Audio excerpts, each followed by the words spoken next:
Привет! Сегодня объясню, как можно превратить слова в числа так, чтобы компьютер мог с ними работать. Поначалу я думал, что это видео будет неинтересно, и вообще не хотел его даже снимать, потому что я думал, это скукота.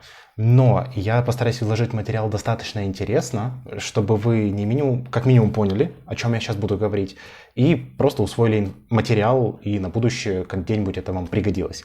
И скажу так, это будет максимально понятно, даже, осмелюсь сказать, даже если вы не выучили Python, часть видео точно понять, как работает архитектура. То есть этого будет достаточно, даже если вы не знаете языка программирования. И что самое интересное, мы с вами напишем код, который превращает те самые слова в числа. И первый и самый логичный вопрос. Зачем вообще компьютеру числа? Зачем нам делать какие-то сложные манипуляции, чтобы превращать из букв слова в числа? И ответ на самом деле простой. Если мы используем слова, для нас это достаточно понятно, потому что мы привыкли их обрабатывать. Но в качестве компьютера, особенности нейросети, это, грубо говоря, непонятные символы. Компьютер умеет складывать и вычитать числа, но, очевидно, слова это не числа.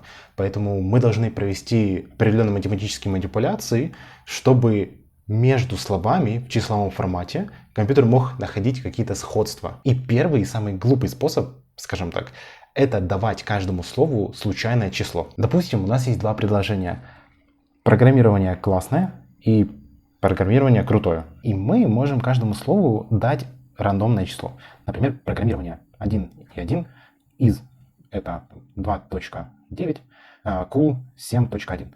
Программирование. Опять же, мы даем то же самое из 2.9, а grade мы даем, допустим, 0.5. И тут мы можем видеть проблему, что хоть и cool, и grade это слова очень схожие по смыслу, но числа у них абсолютно разные, то есть они далеко друг от друга находятся. И для компьютера это как будто вообще разные вещи. И для него почти невозможно будет понять, что эти слова хоть как-то с чем-то связаны. И тут вопрос. И как можно сделать так, чтобы компьютер понял, что эти слова хоть как-то связаны? И тут включаются в роль имбеддинги. И тут по-простому.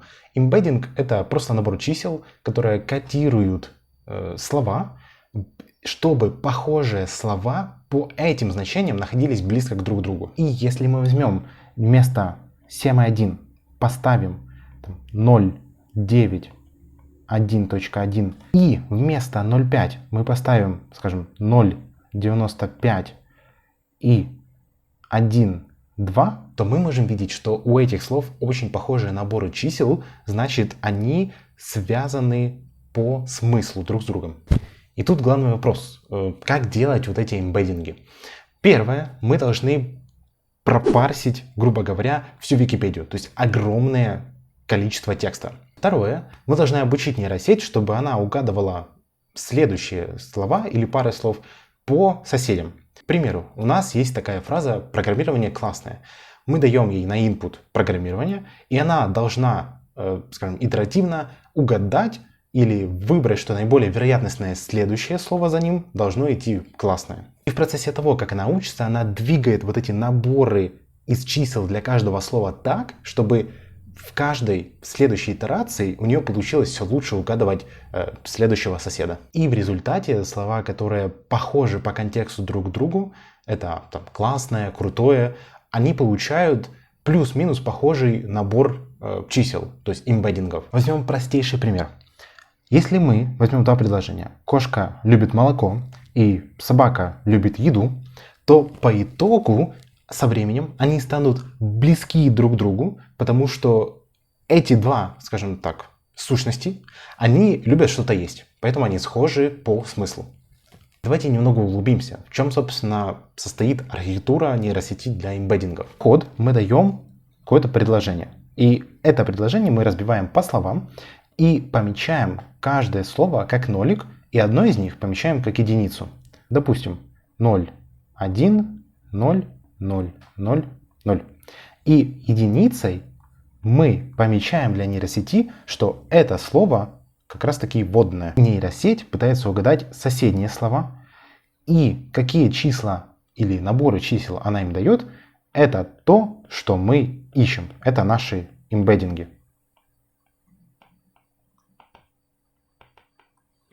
И одно из самых популярных решений это Word to век. Именно оно позволяет научить компьютер понимать, какие слова схожи по смыслу с помощью математики. И вот два самых, так сказать, основных способа, как это сделать. И первый — это CBOW, Continuous Back of Words. Тут нейросеть пытается предсказать, какое слово должно быть, основываясь на соседях, на контексте. К примеру, кот — молоко. И пропущенное слово — это именно то, которое оно пытается угадать. Вероятнее всего, тот результат, к которому мы должны прийти, это любит. Второй — это скибограмм. Здесь принцип другой. Уже имеющееся слово, основываясь на нем, он пытается угадать, какое слово слева и справа от него, то есть окружающие слова. Например, есть у нас слово «любит», и оно должно предугадать, какое слово идет впереди. В нашем случае это кот любит молоко. И вы скажете, слов просто дофигища. Их не то, что тысячи, их миллионы особенностей в использовании разных контекстов. И тут назревает вопрос, как вообще бороться с этим? Потому что тут две проблемы. Первая — это комбинаций много, поэтому будет достаточно много параметров у каждого слова. Второе — это обучать нейросеть нужно очень долго, муторно, и зато будет качественно, да? И ответ. Чтобы это ускорить, Word2Vec использует negative sampling. То есть, вместо того, чтобы сравнивать каждое слово со всеми остальными, мы берем только небольшую выборку неправильных слов. То есть, это, грубо говоря, если бы вам сказали из огромной толпы найти друга, вы берете небольшую выборку и сравниваете с ними. И возьмем пример предложения. Кошка любит молоко. Центральное слово у нас любит. И положительные примеры, то есть positive sampling, это любит кошка и любит молоко. И чтобы хорошо обучить модель, мы должны сравнивать не только правильные пары слов, но и неправильные. А чтобы сравнивать с миллионами правильными и неправильными, на это уйдет очень много времени, и это будет достаточно дорого в плане компьютерных вычислений. Поэтому мы берем несколько случайно неправильных слов и говорим нейросетке, что вот эта пара, она неправильная. К примеру, автобус, телефон, луна. И что видит нейросеть? Пару кошка любит единица, любит молоко единица, потому что true, то есть правда. Bus, автобус это 0, phone, телефон 0 и луна тоже 0. То есть это неподходящая неправильная пара. И что делает модель? Она сближает правильные пары, но отдаляет неправильные. То есть приближает cat claws, milk claws, а bus она отдаляет от loves, phone, moon тоже отдаляет от loves. И тем самым само обучение проходит сильно быстрее, но качество остается тоже. Например, как это можно добиться с Word2Vec. Вы этот файл можете найти в описании к этому видео. И давайте разберем пошагово. Сначала мы устанавливаем библиотеки минимальные, которые нам нужно. Затем мы разбиваем наше предложение по словам, как мы это делали с Programming is Great. Например, Machine learning is fun, deep learning uses neural networks, etc. После этого мы определяем, какого размера наши массивы вот этих чисел, которые кодируют наши слова, должны быть. И в чем суть? Если у нас достаточно маленький набор предложений, данных для обучения, мы можем указать от 50 до 100, и этого будет достаточно. По стандарту, конечно же, чем больше, тем лучше. Мы можем указать от 100 до 200. Если у нас также небольшой набор данных для обучения, этого тоже будет достаточно, и обучение пройдет достаточно быстро. Для более больших наборов данных для обучения или очень сложных отношений в плане семантики между слов, мы должны использовать более, так сказать, большую размерность для вектора. Это от 200 до 300. Если у нас дофигища документов, то есть их миллионы, то, конечно же, чем больше, тем лучше. То есть от 300. Я хочу обратить внимание, чем больше размерность вектора, То есть, чем больше набор вот этих чисел, которые определяют, набор эмбеддингов, скажем так по-простому, тем более точный будет поиск. Но вы должны также обращать внимание, что это занимает больше памяти и более время затратно для обучения. И как бы это странно ни звучало, вы должны найти определенную границу, после которой у вас обучение становится хуже. То есть нейросетка определяет эмбеддинги для слов, то есть слова, которые должны идти по семантике, хуже. И за эту границу не заходить. Скажем так, это можно определить либо на практике, либо посмотреть похожие датасеты. Затем мы определяем размер окна. И этот параметр определяет, сколько слева и справа слов нужно, чтобы обучить нейросетку для определения целевого слова. Если мы указываем от 1 до 3, мы определяем синтаксическое отношение, то есть части речи. От 5 до 10 мы определяем значение слов, а от 10 мы уже строим отношения по темам, то есть какие-то общие темы связывают эти слова. И для каждого подхода мы должны выбрать соответствующую, более рекомендуемую набор вот этого окна, размер этого окна. То есть для skipgram мы должны использовать от 5 до 10. Для SIBO, конечно же, лучше более меньший набор окна, это от 5 до 15. И давайте зарефрешим наши знания. Что такое SIBO? Это предугадывание целевого слова из контекста слов, из его соседей. И в чем вообще преимущество этого подхода? Это быстрое обучение по времени, естественно. Но лучше оно работает, когда мы встречаем более частые слова. То есть у нас идут много повторений или схожих слов. Затем он требует меньше памяти и более стабильные векторы для, естественно, частых слов. Skipgram, в свою очередь, он позволяет угадать соседей по целевому слову. И для чего он лучше всего используется? Для редких слов, для точных векторов, для меньшего набора инпутов, для идентификации семантических отношений и хорошо работает с подвыборками. Поэтому этот параметр мы указываем как 0, потому что у нас достаточно маленький набор слов, они не уникальные, и у нас быстро обучение пройдет. Затем мы инициализируем объект класса word2vec, мы передаем наш список из предложений, передаем наш vector size, мы его установили как 100, нам этого вполне достаточно будет, потому что у нас это стандартный набор, и у нас достаточно маленькое количество предложений, то есть набора инпута, и нам этого будет достаточно. Windows size тоже мы определили, что для SIBO мы используем от 5 до 15, мы поставили 5, тоже будет достаточно. Min count мы поставили 1, он игнорирует слова, чье количество повторений меньше, чем это. То есть, грубо говоря, убирает весь мусор из наших предложений. Воркеры устанавливаем 4. Это количество потоков. Чем больше потоков вы указываете, тем лучше. Будет быстрее проходить обучение, но есть определенный лимит. Вы также должны знать, что если вы укажете там 100 тысяч воркеров, то это не значит, что будет 100 тысяч раз у вас быстрее обучение происходить. SG мы указываем arc алгоритм, тот, который мы указали здесь. Мы выбрали SIBO, поэтому ставим 0. И мы указываем 100 эпох. Это количество итераций, сколько нейронка должна пройти и обучиться на вот этих пар слов.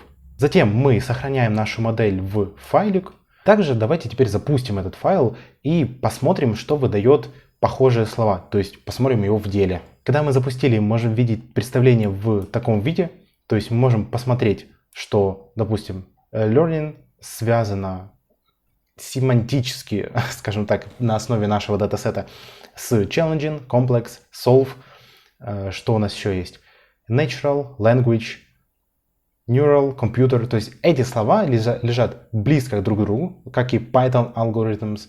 И, соответственно, они семантически друг к другу схожи. И мы можем видеть, допустим, возьмем similar words. Возьмем similar words. И какие слова мы сказали, что нам нужно похожие слова на learning и взять топ-5 из этих слов. То есть 5 штук нам хватит. Ага, тут дело просто было в том, что мы показывали первые два слов, которые мы хотим отобразить. Давайте покажем не 20, а там, 50. И мы можем видеть, что вот некоторые слова, которые лежат как miss, как learning, они имеют большую схожесть с этим словом. Например, challenging, solve for, powerful, fun и так далее. Но, как вы можете видеть, что хоть и, допустим, learning и challenging. Challenging у нас на первом месте, как будто оно лучше всего подходит, но по факту оно находится дальше. И причина этому, потому что мы снизили размерность вектора со 100 до 2. То есть мы сказали, отобрази нам все точки в двухмерной области. Это ось Y и ось X. И при таком отображении сильно много теряется в отображении каждого вектора. То есть по факту эта точка находится не, ну скажем, в этой размерности 2 здесь, но она, если провести расстояние между всеми этими, скажем, 5 точками, ближе всего, меньше всего расстояния между learning и challenging. То есть, просаммаризирую. Проблема в отображении. То есть на это вы можете не полагаться. Дальше, что интересно, это word analogies, то есть аналогии слов. Мы можем, вот приведем простой пример. У нас есть аналогия с король минус мужчина плюс женщина равно королева. И какая вообще математика за всем этим стоит? Мы, грубо говоря, отнимаем эти вектора размерности 100. То есть мы берем вектор короля минус вектор мужчины плюс вектор женщины. Складывая все это, мы получаем точку векторную, и она будет равна размерности королевы. И в нашем случае Python плюс fun минус programming равно deep machine enjoyable. То есть мы получаем аналогии этих слов благодаря такой калькуляции векторов. И напоследок хочу обратить ваше внимание, для ваших production applications есть немного советов, я их записал тут. Первый – это использовать более объемные, большие наборы предложений для обучения. Кажется, это очевидно, и объяснять, почему я не буду. Второе – это предобрабатывать текст. Нужно его перевести с uppercase или capitalize в lowercase, то есть чтобы все буквы были одной размерности, одного размера. Затем убрать пунктуацию и токенизировать. То есть разбить по словам. В нашем случае, если это английский, в основном там одно слово, грубо говоря, один токен. Третье – это отфильтровать редкие и общие слова. И четвертое – это экспериментировать, естественно, с вашими параметрами. То есть, как я и говорил, вы в какой-то момент упретесь в определенных параметрах, скажем, в плато, или даже уйдете вниз. Поэтому вы должны обязательно поэкспериментировать с вашим датасетом, именно с тем объемом, который у вас, который вы даете на input. Поэкспериментировать и найти лучшую комбинацию с этими параметрами, которые подходят под ваш датасет.